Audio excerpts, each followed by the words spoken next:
New York City Mayor Zohran Mamdani moved quickly to use his executive authority on his first day in office, revoking several executive orders issued by his predecessor, former Mayor Eric Adams. The rescinded directives included an order that expanded the city's definition of and another that prohibited city agencies and employees from boycotting or divesting from Israel. Mamdani signed the revocations Thursday afternoon, just hours after his inauguration at City Hall.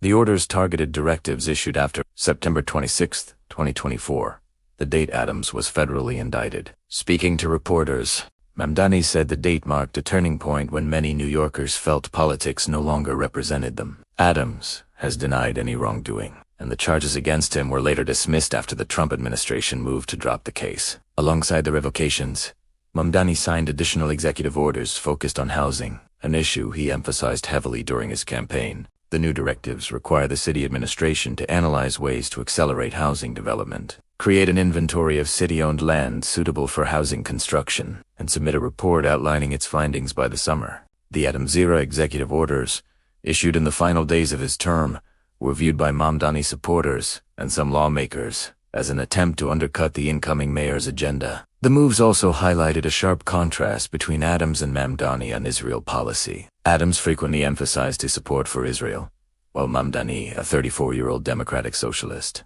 has been a vocal critic of the Israeli government. His rapid political rise over the past year had raised concern among some Jewish leaders. Among the revoked directives was an order that barred city agencies from divesting from Israel and another that expanded the definition of anti-Semitism to align with the International Holocaust Remembrance Alliance definition, which classifies certain criticism of Israel as anti-Semitic. Mamdani defended his decision at a press conference on Friday, noting that some Jewish organizations in the city shared concerns about the expanded definition. He explained that new mayors have the authority to continue, amend, or revoke executive orders issued by prior administrations, and said his approach would focus on protecting Jewish New Yorkers in a way that is effective and meaningful. What we will do is actually deliver on our commitment to protect Jewish New Yorkers in a manner that is able to actually fulfill that, Mamdani said.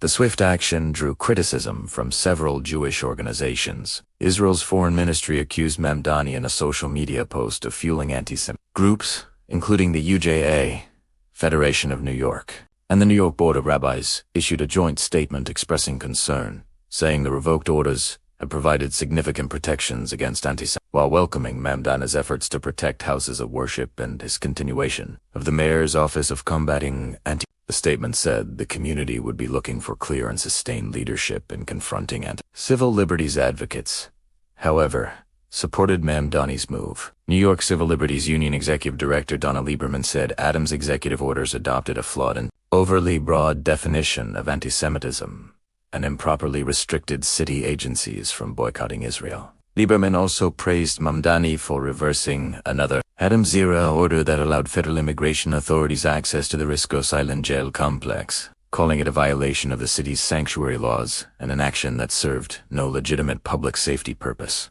As mayor, Mamdani holds broad executive powers that allow him to shape city policy through directives, agency reorganization, and enforcement priorities. While some executive orders are symbolic, others have significant practical impact. Mamdani has said he believes in Israel's right to exist, but opposes preferential treatment based on religion and supports equal rights for all citizens. He is also a supporter of the boycott, divestment, and sanctions movement, which advocates nonviolent pressure in support of Palestinian human rights, though critics argue the movement is Mamdani did not undo all Adams-era initiatives related to anti-Semitism. The mayor's office to combat anti-Semitism, created under Adams in May of last year, will remain in place, though Mamdani plans to reorganize its structure, a common step for new administrations.